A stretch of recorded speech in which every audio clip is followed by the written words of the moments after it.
It's not often that we actually have somebody from out of the country to come here and perform, since we do encourage music of any kind of originality, except the bad kind. We've got him here. He's visiting Chennai. We happened to bump into him at a previous interview and found out that he was a musician. Then I heard his album and I think it's absolutely fabulous. Fantabulous, man. Say hello to Adrian Glynn. Say hello, Adrian. Hello.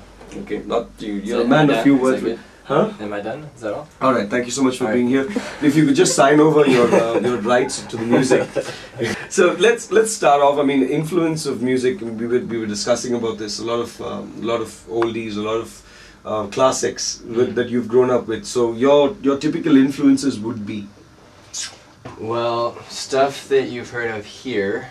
Dylan. Yes. Well, there's a lot of the stuff. Even if I were to say them in Canada, people wouldn't know who I was talking about. Okay. But how did you get, as in everyone has to be exposed to that kind of music through someone, so yeah. Who exposed you to that kind of music? You wouldn't have like bumped into it through something? Well, I grew up listening to guys like Paul Simon. My parents listened to that kind of stuff. And Bob Dylan and that kind of thing. And then, you ever see that movie, Oh Brother, Where Art Thou? The soundtrack to that movie literally like changed my outlook on music. Yeah? Yeah, because it's that kind of bluegrass, old time, where country came from, right? That old stuff. And it was like, I hadn't heard music that was so unique and so soulful, so honest. When did you start playing the guitars, and was it back in the day? Yeah, when I was about 16 I started playing, just randomly. My brother was taking bass lessons and my mom said, "Do you want to learn the guitar?" I was like, "Okay." Was it?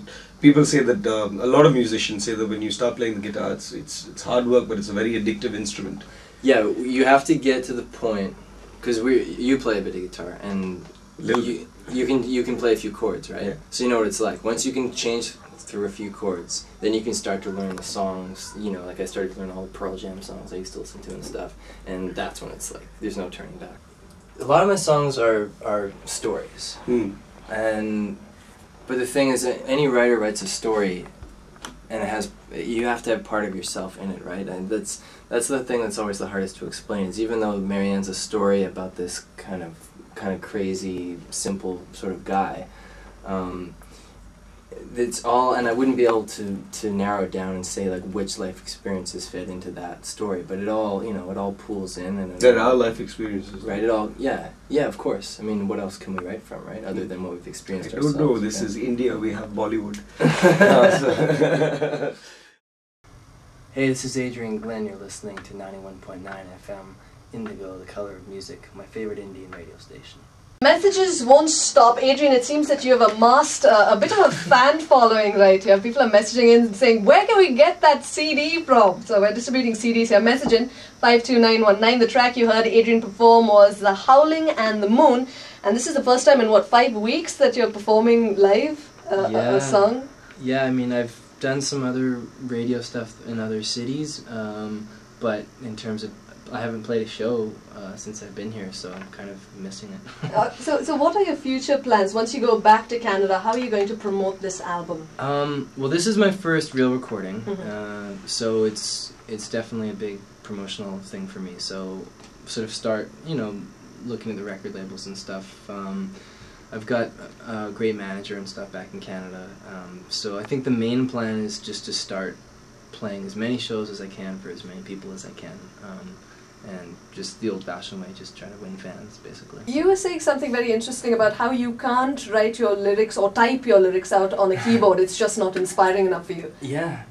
Yeah, I don't know what it is. I have to have a pen. It's something I feel more connected to my brain when my hand's scrawling. You should see my handwriting is the worst. When I'm just scrawling across the page, it feels more like my brain's coming out on the page, whereas on a keyboard it feels like I'm writing an essay or something. You've been in India since August this year? Yeah, mid-August. Approximately? Yeah. So what do you think of the music scene here? Do you think there's a possibility of you performing live in Bangalore sometime? I'm only here right now for another couple of days. I'd love to though. And from what you guys have told me about the scene here, it would. We'd really love to watch you play live here. Yeah. Yeah. So I'll see if I can come back, because I'd like to. I mean, like I said, I just want to play live. That's what I love to do. So I'd love to do that.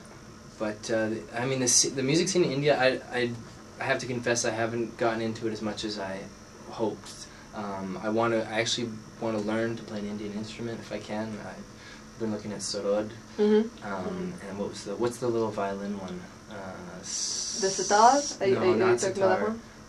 Sarangi? Okay.